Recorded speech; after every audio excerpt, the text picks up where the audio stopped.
Hechos 12, versos del 1 al 24. Por aquel tiempo el rey Herodes echó mano a algunos que pertenecían a la iglesia para maltratarlos. Hizo matar a espada a Jacobo, el hermano de Juan. Y viendo que esto agradaba a los judíos, hizo arrestar también a Pedro. Esto sucedió durante los días de panes sin levadura. Habiéndolo arrestado, lo puso en la cárcel, entregándolo a 4 grupos de soldados para que lo custodiaran, con la intención de llevarlo ante el pueblo después de la Pascua. Así pues, Pedro era custodiado en la cárcel, pero la iglesia hacía oración ferviente a Dios por él. Esa misma noche, cuando Herodes estaba a punto de venir a buscarlo, Pedro estaba durmiendo entre 2 soldados, sujeto a 2 cadenas, y unos guardias delante de la puerta custodiaban la cárcel. De repente se le apareció un ángel del Señor y una luz brilló en la celda, y el ángel tocó a Pedro en el costado y lo despertó diciéndole: levántate pronto. Y las cadenas cayeron de las manos de Pedro. Vístete y ponte las sandalias, dijo el ángel. Así lo hizo, y el ángel añadió: envuélvete en tu manto y sígueme. Y saliendo, Pedro les seguía y no sabía que lo que hacía el ángel era verdad, sino que creía que era una visión. Cuando habían pasado la primera y la segunda guardia, llegaron a la puerta de hierro que conduce a la ciudad, la cual se les abrió por sí misma. Entonces salieron y siguieron por una calle, y de repente el ángel se apartó de él. Cuando Pedro volvió en sí, dijo: ahora sé que en verdad que el Señor ha enviado a su ángel y me ha rescatado de la mano de Herodes y de todo lo que esperaba el pueblo de los judíos. Al darse cuenta de esto, fue a la casa de María, madre de Juan, llamado también Marcos, donde muchos estaban reunidos y oraban. Cuando llamó a la puerta de la entrada, una sirvienta llamada Rode salió a ver quién era. Al reconocer la voz de Pedro, de alegría no abrió la puerta, sino que corrió adentro y anunció que Pedro estaba a la puerta. «¿Estás loca?», le dijeron ellos. Pero ella insistía que así era, y ellos decían: es su ángel. Pero Pedro continuaba llamando, y cuando ellos abrieron, lo vieron y se asombraron. Y haciéndole señal con la mano para que guardaran silencio, les contó cómo el Señor lo había sacado de la cárcel. Y les dijo: informen de estas cosas a Jacobo y a los hermanos. Entonces salió y se fue a otro lugar. Cuando se hizo de día, hubo un alboroto no pequeño entre los soldados sobre qué habría sido de Pedro. Herodes, después de buscarlo y no encontrarlo, interrogó a los guardias y ordenó que los llevaran para matarlos. Después de esto, Herodes descendió de Judea a Cesarea y se quedó allí por un tiempo.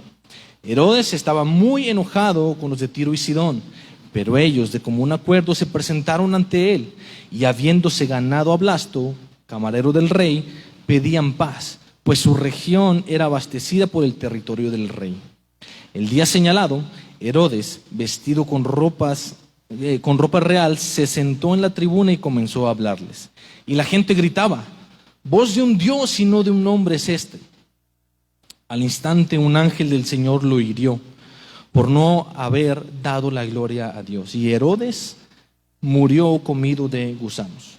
Pero la palabra del Señor crecía y se multiplicaba. Amén. La semana pasada estuvimos viendo de cómo el evangelio llegó a Antioquía y muchos gentiles y judíos fueron convertidos. Un poquito más anterior vimos también cómo Pedro fue enviado por el Espíritu Santo y me voy a pegar más el micrófono. Y también Cornelio fue convertido. También vimos la semana pasada que por primera vez la iglesia de Antioquía fueron nombrados los creyentes como cristianos. Es la primera vez que lo vemos. Pero esta semana, hoy en este pasaje, vamos a ver varios acontecimientos. Uno que es sumamente triste y otro que es milagrosamente increíble. Luego vamos a ver un momento un poco cómico o medio chusco. Y también vamos a ver otro sumamente poderoso. Pero lo que vemos en todos estos momentos, en todo este texto, es a Jesús reinando desde su trono, obrando soberanamente para la gloria de su nombre y para el esparcimiento de su reino.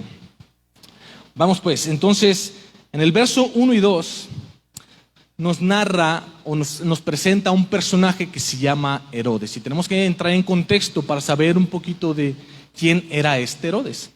Herodes Agripa I, es este Herodes que se menciona en Hechos 12. Él es nieto, o era nieto, de Herodes el Grande. Herodes el Grande, si ustedes lo recuerdan, fue el rey que estaba gobernando en los días en que nuestro Señor Jesús nació. Y cuando los magos de Oriente llegaron y le dijeron que iban a adorar al nuevo rey que había nacido, entonces él manda a matar a todos los niños menores de 2 años. ¿Recuerdan esto? También este personaje es sobrino de Herodes Antipas.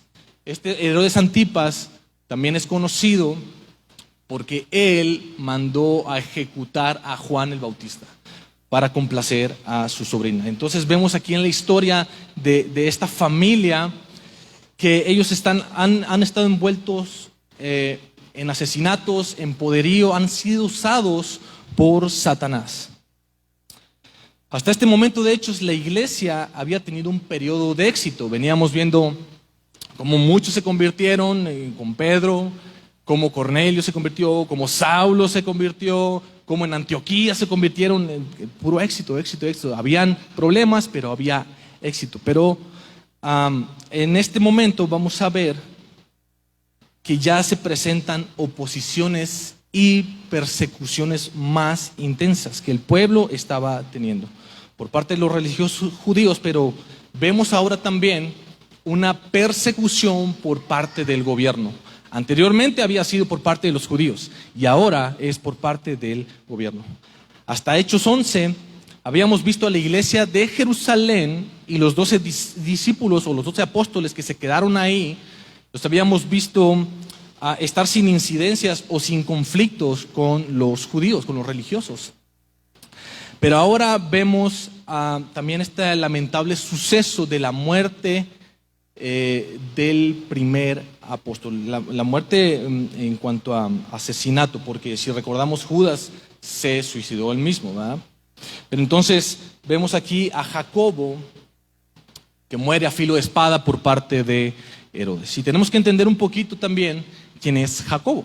Jacobo en Mateo 20:28 nos narra un suceso. Está la madre de Jacobo y de Juan y le pide al Señor Jesús que cuando sus hijos vayan al reino, los ponga a su derecha y a su izquierda. Y Jesús le dice que solo a su padre le correspondía conceder eso, pero enseguida lo que les dice en Mateo 20:28 es: así como el Hijo del Hombre no vino para ser servido, sino para servir y para dar su vida en rescate por muchos. Ciertamente también Jesús les había dicho en Mateo 20:23, un poquito más atrás, les había dicho: ciertamente mi copa beberán. O sea, lo que a mí me pase, a ustedes también les va a pasar. Y eso ya había sido profetizado por Jesús. Y parece que aquí en este momento del asesinato de Jacobo está teniendo cumplimiento esto que ya había sido dicho por nuestro Señor Jesús. Hermanos, la vida del creyente se trata de vivir para Cristo y vivir por Cristo, no para buscar ser primordiales o tener algún lugar preeminente. Jacobo comprendió eso y por esa razón él estuvo dispuesto a dar su vida por Cristo, por la obra de Cristo. Analicemos nuestras vidas a la luz de las Escrituras para ver si estamos viviendo para Cristo y por Cristo. Aprendamos de Jacobo, hermanos. Él supo que dar su vida por Cristo lo era todo, lo valía todo, valía hasta más que su vida. En los versos del 3 al 5 dice: y viendo que esto agradaba a los judíos, hizo hacer arrestar también a Pedro. Esto sucedió durante los días de los panes sin levadura. Habiéndolo arrestado, lo puso en la cárcel, entregándolo a 4 grupos de soldados para que lo custodiaran con la intención de llevarlo ante el pueblo después de la Pascua. Así pues, Pedro era custodiado en la cárcel, pero la iglesia hacía oración ferviente por él. Dice el verso 3, viendo que esto agradaba a los judíos. Herodes, con la intención de querer agradar aún más a los judíos, cuando mata a Jacobo, tiene el favor de los judíos, tiene la aprobación de los judíos. Entonces él arresta entonces a Pedro con el motivo de seguramente querer matarlo también, para aumentar su fama, para aumentar su poderío, para aumentar su popularidad, ¿no? Entonces Herodes se propuso enjuiciar a Pedro después de la Pascua. Y me gusta cómo va dando los detalles aquí la Biblia, porque en la ley judía no se podían hacer juicios,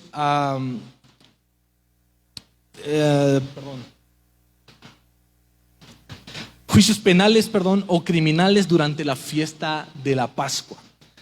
Herodes, o una de dos, o quería mostrar que a él le importaba la ley judía, o quería tener toda la atención por parte de los judíos para aumentar así su fama y popularidad. Pero sea como sea, nosotros vemos a Jesús orquestando todo perfectamente bien desde su trono. No fue casualidad que cuando apresaron a Pedro estaba la fiesta de la Pascua, sino porque Dios así lo quiso.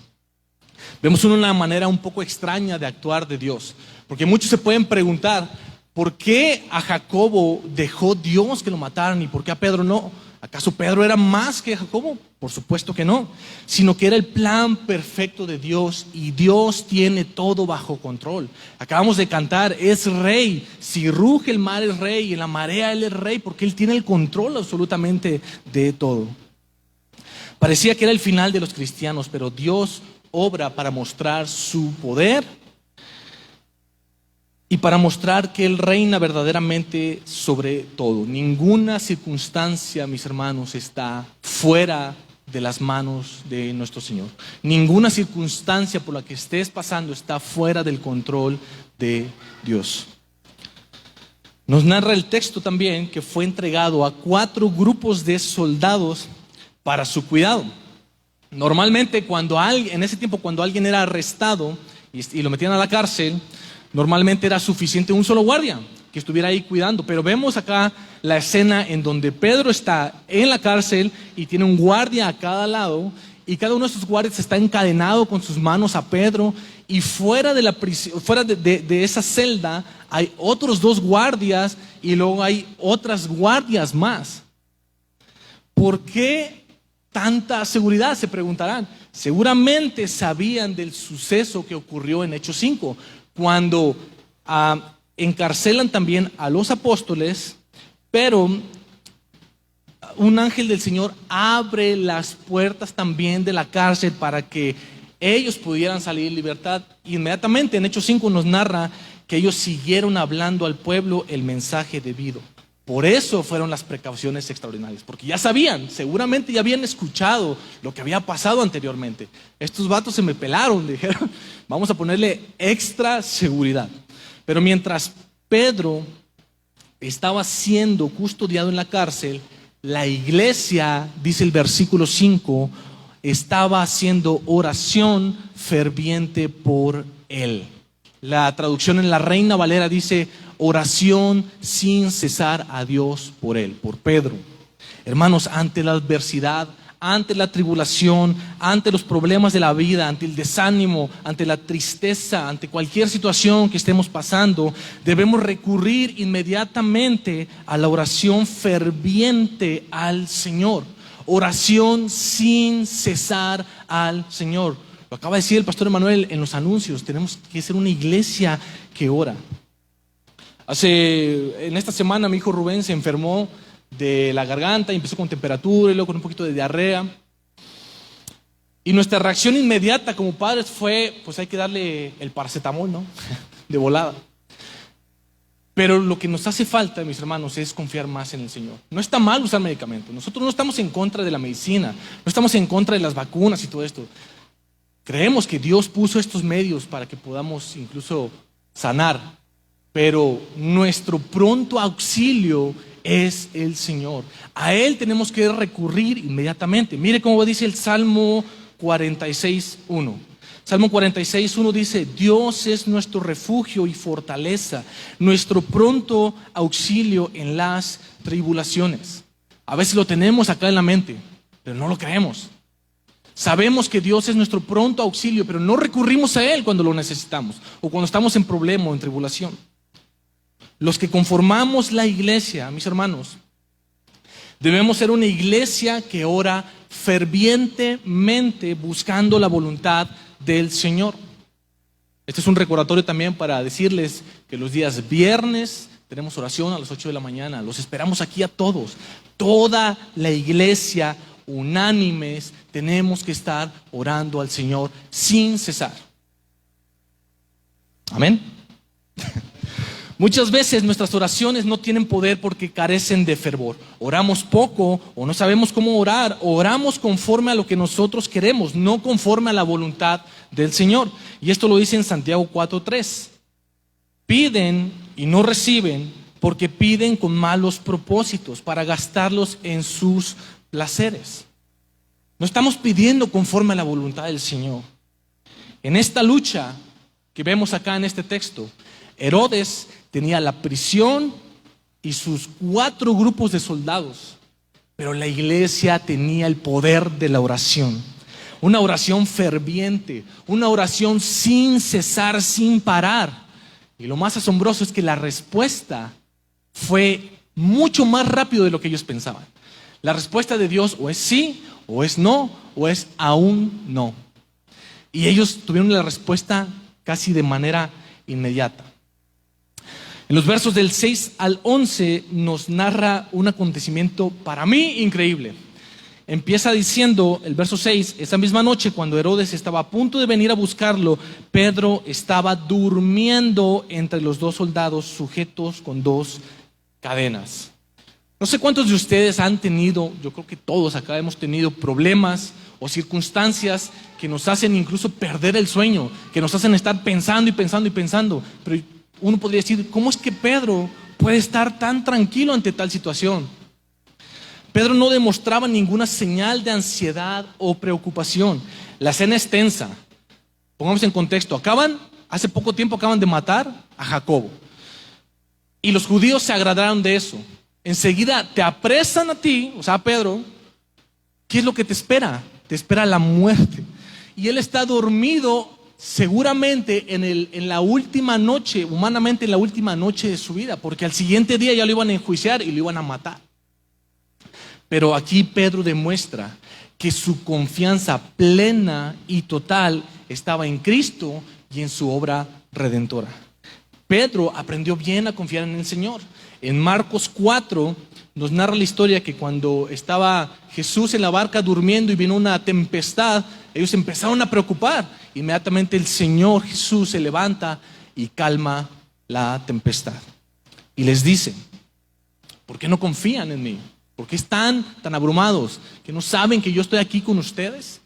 Y de ahí aprendió bien la lección Pedro. Seguramente aprendió a confiar en su Señor. Por eso estaba profundamente dormido. El Señor, en su obra magnífica, envía a un ángel para liberar a Pedro. Pero él no sabía si era verdad. Dice el texto que él pensaba que era una visión. Pero aún con todo eso, él confió en el Señor. No sabía qué era lo que estaba pasando, pero eso algo tal vez él después vería que era. Él simplemente obedeció al Señor porque su confianza estaba puesta en el Señor. Esas cadenas en sus manos se cayeron. Esa puerta de su celda inmediata se abrió y habían 2 guardias ahí. Luego la primera guardia y la segunda guardia se abrieron. Esa puerta de hierro se abrió por sí misma, por el poder de Cristo y para la gloria de Dios.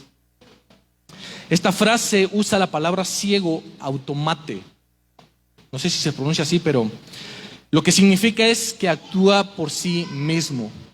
Entonces podemos decir que en cuanto Pedro llega a la última puerta, a la puerta de hierro, a la puerta que da a la ciudad, se abrió de forma automática. Ni siquiera tuvieron que tocar. Qué increíble escena. Wow.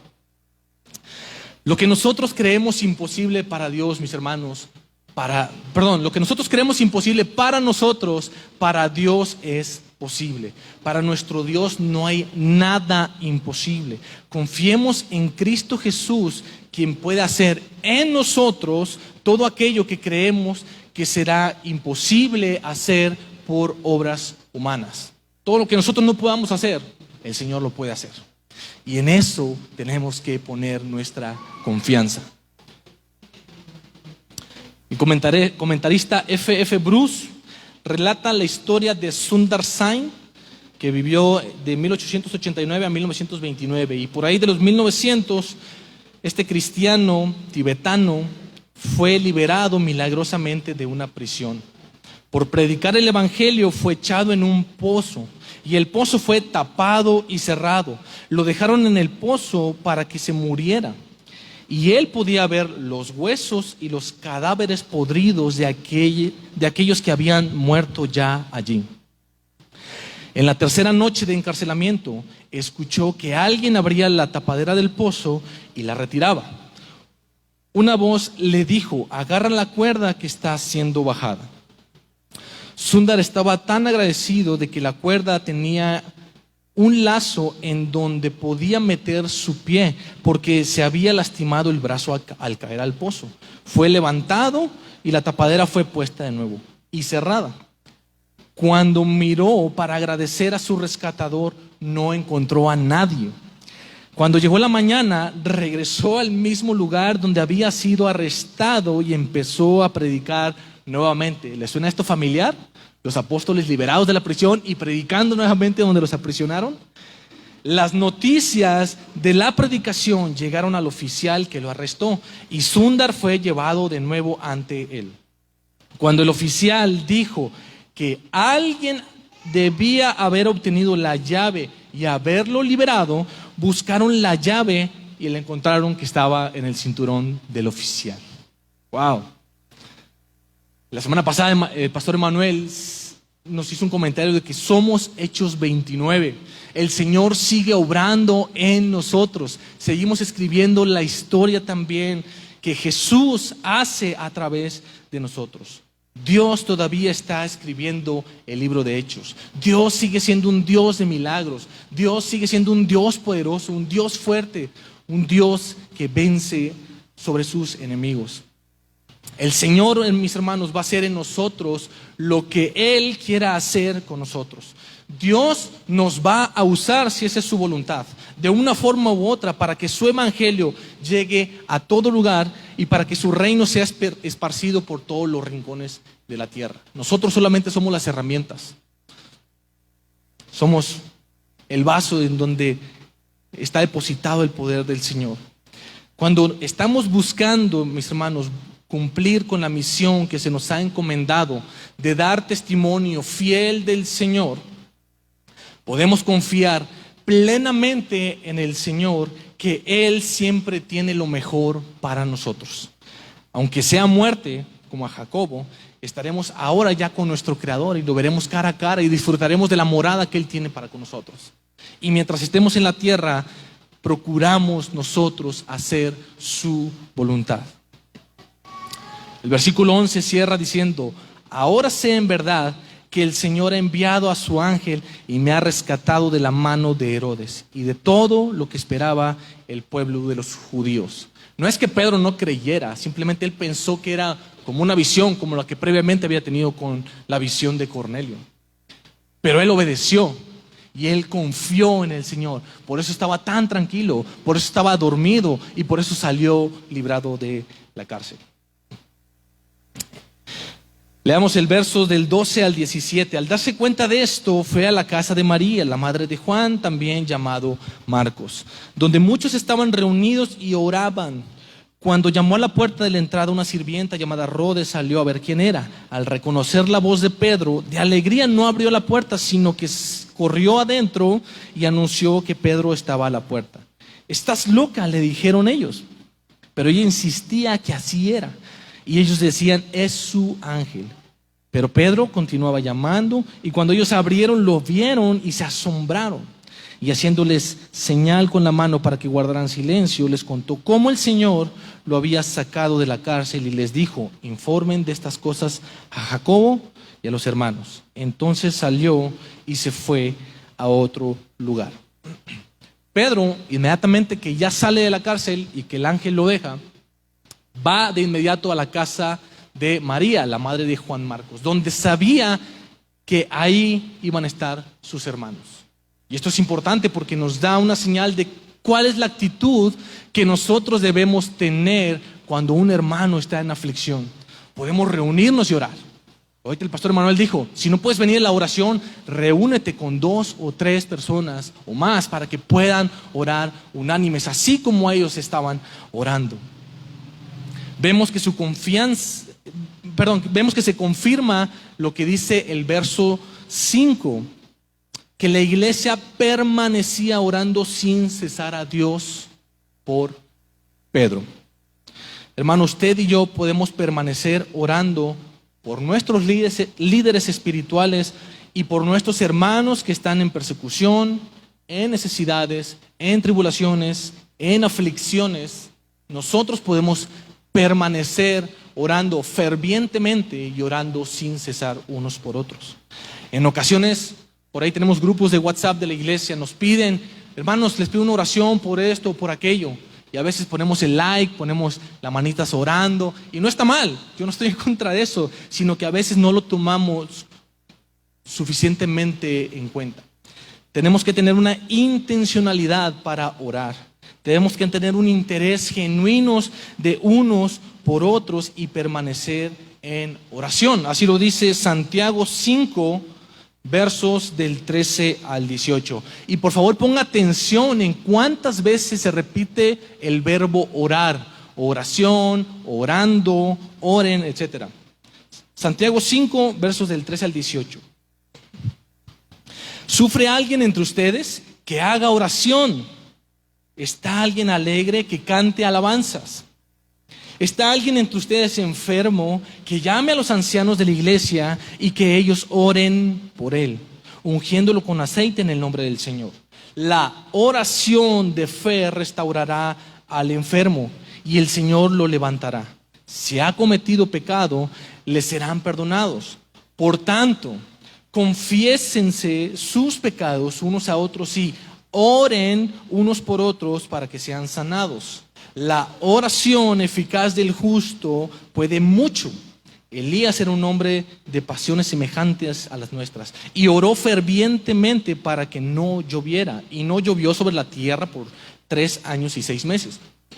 Oró de nuevo y el cielo dio lluvia y la tierra produjo fruto. La oración eficaz del justo, dice acá. Y si alguien tiene alguna duda, nosotros hemos sido llamados justos por la obra del Señor en nuestras vidas. Ahora somos justos por el sacrificio de Jesucristo y por su obra redentora. Entonces nuestra oración eficaz puede lograr mucho. Y necesitamos orar, mis hermanos, con fe. John Piper dice: la oración al cristiano es como el aire a los pulmones. Hermanos, si nosotros dejamos de respirar el aire, nos morimos físicamente. Pero si nosotros dejamos de orar, nos morimos espiritualmente. Es importante. La oración es el medio por el cual le hablamos al Padre a través de Jesucristo. La oración es importante. Jesús en todo su ministerio se mantuvo orando. ¿Por qué nosotros deberíamos de dejar de hacerlo? La oración es indispensable para la vida del creyente. La oración es vital en la vida del cristiano. No podemos dejar de orar. Hay muchas citas en toda la Biblia. No alcanzaríamos a decirlas todas.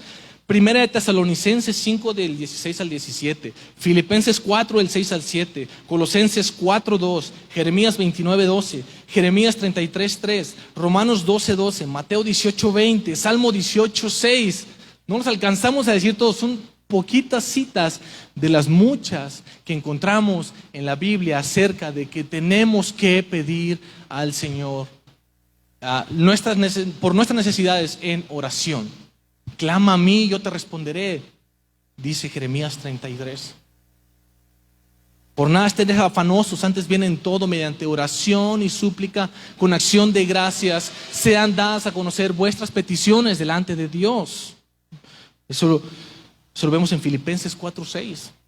Tenemos que llegar a Dios en medio de nuestra necesidad, en medio de nuestra aflicción. Tenemos que llegar a Dios en oración ferviente y en oración sin cesar. En el verso 13 dice que sale Rode a la puerta. Traducido es rosa, viene del griego y traducido rosa. Entonces sale Rosita a la puerta y dice, pues ¿quién es? Y le dice Pedro, pues yo soy. Pedro inmediatamente regresa de la emoción, se emociona tanto que lo deja afuera y se va a decirle a sus hermanos que estaban orando. Va y les dice, Pedro está a la puerta. Inmediatamente le dicen, estás loca. Aunque ellos estaban orando por Pedro, les parece imposible que este acontecimiento sea verdadero. Creen incierto que Dios haya respondido a su oración tan rápido. Tal vez por lo que ya había pasado con Jacobo, a lo mejor esperaban lo mismo. Pero estaban orando por él y cuando llegan, se quedan impresionados. Hermanos, muchas veces oramos sin fe. Y la palabra nos dice que sin fe es imposible agradar a Dios. Eso lo vemos en Hechos 11:6. No creemos que van a pasar las cosas por las que estamos pidiendo. Y aun cuando sabemos que tenemos un Dios de imposibles, un Padre bueno que inclina su oído a nosotros y escucha nuestro clamor. Aunque tenemos esta confianza, a veces no creemos que Dios puede lograr las cosas. Por eso necesitamos fe. El fe del tamaño de un grano de una mostaza. Jesús lo dijo así en Mateo 17:20. Debemos orar creyendo que todo lo que le pidamos al Señor en oración, Él nos lo dará, si es conforme a su propósito. En el versículo 15 nos dice que creen que es su ángel.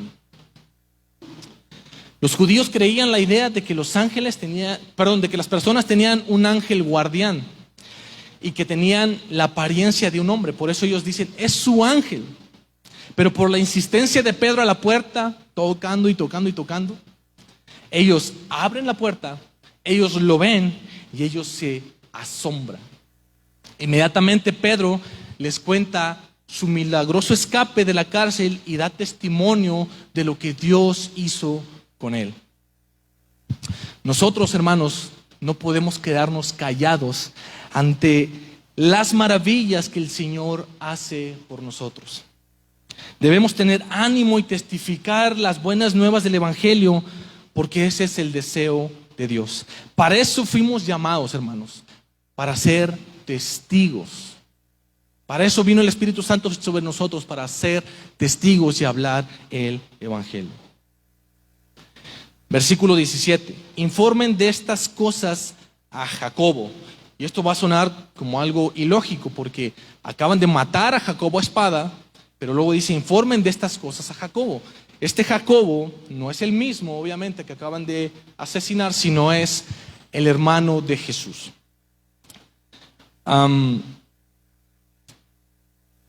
Él era alguien reconocido en la iglesia de Jerusalén.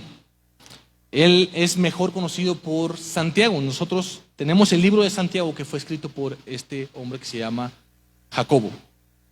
Y él muy probablemente era el pastor de la iglesia de Jerusalén. Entonces cuando Pedro sale, llega a la casa de María, les cuenta lo que pasó, les dicen, infórmenle de estas cosas a los hermanos y al pastor. Después nos dice, entonces salió y se fue a otro lugar. Después de el capítulo 12, solamente vamos a ver a Pedro una vez más en el capítulo 15, en el concilio de Jerusalén, y de ahí en fuera ya no sabemos más de Pedro y de lo que está pasando con él. Pero si algo es cierto y algo que yo creo firmemente es que Pedro continuó predicando el evangelio a donde quiera que iba, porque eso era algo característico. Predicaban y los perseguían, predicaban y los encarcelaban, y salían y volvían a predicar. Esto era algo característico de ellos y debe ser algo característico también en nosotros, que aún a pesar de la oposición, tenemos que estar predicando el evangelio siempre. Versos 18 y 19. Cuando se hizo de día, hubo un alboroto no pequeño entre los soldados sobre qué habría sido de Pedro. Herodes, después de buscarlo y no encontrarlo, interrogó a los guardias y ordenó que los llevaran para matarlos. Después de esto, Herodes descendió de Judea a Cesarea y ahí se quedó por un tiempo. Un alboroto demasiado grande, no, dice no pequeño, fue muy grande el alboroto, porque se había perdido o se había extraviado, por así decirlo, el prisionero estrella de Herodes. Con esa muerte de Pedro, que Herodes estaba planeado tener, o que había planeado tener, iba a aumentar su fama, su popularidad entre los judíos. ¿Y cómo sabemos que era su prisionero estrella? Simplemente por ver cómo estaba siendo custodiado. Entonces entonces Herodes mata a los soldados a los que había interrogado previamente. ¿Por qué los mata? Porque las costumbres de ese tiempo era que si un soldado estaba custodiando a un prisionero y este prisionero se escapaba, entonces el soldado tomaba la pena del prisionero que había escapado. ¿Y cuál era la pena? La pena o la condena de Pedro era la muerte. Por lo tanto, él mata a estos soldados. Hasta aquí vamos a recapitular lo que hemos visto. En punto número 1, Herodes persigue y maltrata a varios que pertenecían a la iglesia. Punto número 2, Herodes mata a Jacobo a filo de espada. Herodes encarcela a Pedro para enjuiciarlo después de los días de Pascua y querer matarlo. Herodes quiere matar a Pedro ya en la noche cuando va a buscarlo y no lo encuentra porque Pedro se escapa. Pedro se reúne con la iglesia que oraba por él y les cuenta lo que pasó. Y por último tenemos a Herodes furioso por la huida de Pedro y mata a los soldados. Vemos una conducta de matar, querer tener el control de todo. Aunque parece que Herodes tiene el control de todo, vemos un acontecimiento ahora enseguida sumamente poderoso donde Dios muestra su poderío y muestra su autoridad total sobre todas las situaciones y contra aquellos que quieren oponerse al evangelio de Cristo. Versos 20 al 23. Herodes estaba muy enojado con los de Tiro y Sidón, pero ellos de común acuerdo se presentaron ante él y habiéndose ganado a Blasto, camarero del rey, le pedían paz, pues su región era abastecida por el territorio del rey. El día señalado, Herodes, vestido con ropa real, se sentó en la tribuna y comenzó a hablarles. Y la gente gritaba: voz de un Dios y no de un hombre es esta. Al instante un ángel del Señor lo hirió por no haber dado la gloria a Dios, y Herodes murió comido de gusanos. Herodes, por su enojo, se estaba desquitando con los de Tiro y Sidón. Pero ellos pedían la paz para con ellos, le pedían la paz a Herodes. Ellos estaban dispuestos a complacerlo, estaban dispuestos a alabarlo o hacer lo que tuvieran que hacer para que obtuvieran el favor de Herodes. Entonces Herodes habla su discurso a esas personas que estaban ansiosas por complacerlo y al oírlo lo alaban como a un Dios. Incluso ellos mismos en esos tiempos, estos reyes se consideraban deidades. Entonces cuando Herodes escucha la alabanza de estas personas, le agrada. Pero él toma la gloria que le pertenecía solamente al rey de reyes. La naturaleza del ser humano, mis hermanos, es poner su confianza en hombres terrenales, buscando la aprobación de estos hombres, o incluso buscando el favor de líderes políticos o religiosos con la finalidad de obtener algo. Eso es natural. Nosotros debemos darle toda la gloria a nuestro Señor siempre y por encima de todo. Él es el único rey que merece gloria, alabanza y adoración en todo momento y ante cualquier situación, no buscando agradar a los hombres, sino buscando agradar siempre al Señor. El relato de Herodes termina con Herodes siendo tocado también por un ángel. Probablemente pueda ser el mismo ángel que tocó a Pedro para liberarlo, pero ahora él lo toca para matarlo. Josefo, un antiguo historiador judío, lo narra así: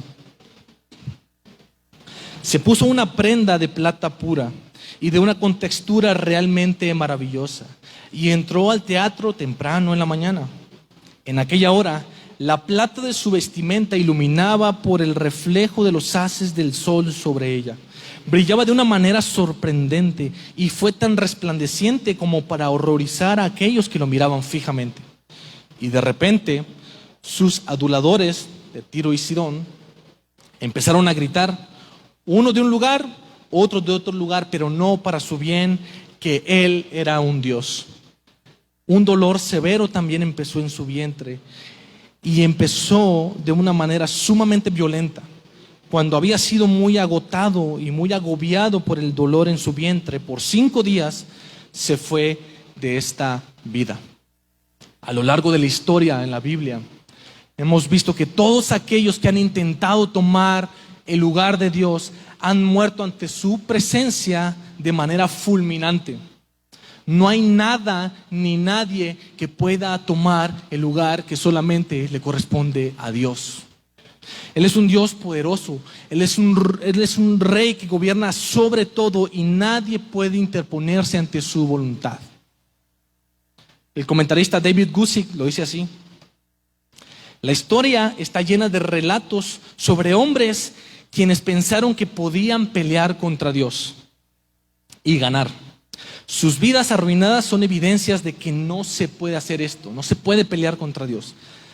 Friedrich Nietzsche fue el filósofo que inició la idea de que Dios estaba muerto y que el cristianismo era una religión despreciada de los débiles. El pelear contra Dios lo hizo enloquecer y pasó los últimos días de su vida en esta condición, loco y sin esperanzas. Sinclair Lewis ganó el Premio Nobel de Literatura y peleó contra Dios en su libro Elmer Gantry. El libro trataba sobre un evangelista que también era alcohólico y que se acostaría con cualquier mujer que pudiera. Sinclair Lewis terminó alcohólico, sin esperanza, en una clínica cerca de Roma. El escritor Ernest Hemingway vivió su vida de aventura y pecado contra Dios, al parecer sin consecuencias, hasta que se disparó en la cabeza con una escopeta. Pelear contra Dios simplemente no funciona, dice este comentarista.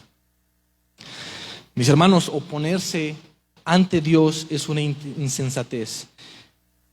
Él ofrece salvación y vida eterna a través del sacrificio de su Hijo Jesucristo. Si tú no has aceptado a Jesucristo como tu Señor y tu salvación, y tu Salvador, Él ofrece salvación a través de su Hijo Jesucristo. Él quiere que tú te reconcilies con el Padre. Este es mi argumento, mis hermanos. Siempre que el Evangelio sea hablado predicando fielmente a Cristo, vamos a tener oposición. Estamos cercanos de ser perseguidos por nuestra fe y por hablar las verdades del Evangelio. Pero confiemos en Dios, el Rey que gobierna desde los cielos, que Él tiene todo bajo control. Aún a pesar de la muerte, como a Jacobo, y a pesar de la persecución, la palabra de Dios seguirá avanzando, usándonos de manera efectiva para la gloria de su nombre. Dios quiere usarnos. Y nosotros debemos confiar en que Dios tiene todo bajo control y que Dios va a estar con nosotros y que Dios no nos va a dejar. Jesús lo dijo en Juan 16:33. Estas cosas yo les he hablado para que en mí tengan paz. En el mundo tienen tribulación, pero confíen, yo he vencido al mundo. El deseo de Dios, mis hermanos, es que seamos testigos fieles de su reino. Su favor y su dirección, pidamos de su favor y su dirección para hablar con denuedo las verdades del bendito evangelio de Jesucristo. Este debe ser nuestro deseo, hablar el evangelio de Dios a toda criatura. Confiemos en Jesús y en su obra redentora, así como Pedro, descansemos en Él, en Dios, en su gracia, en que aún en medio de la tormenta, El Rey tiene todo bajo control. Aún en medio de la situación más densa que estés pasando, el Rey tiene todo bajo control. No hay nada que se salga de sus manos. Dediquémonos a la oración ferviente a Dios, unos por otros y por aquellos que están en peligro de muerte y persecución. La oración eficaz del justo puede mucho. Oremos sin cesar, hermanos, en todo momento. El título de este sermón se llamó El verdadero Rey que gobierna sobre todo. Porque vemos que aunque la palabra pueda ser o quiera ser silenciada más bien con oposición, con muerte o con persecución, Cristo reina desde su trono y lo gobierna todo. Y Él tiene perfecto control de todo. Y Él obra para la gloria de su nombre.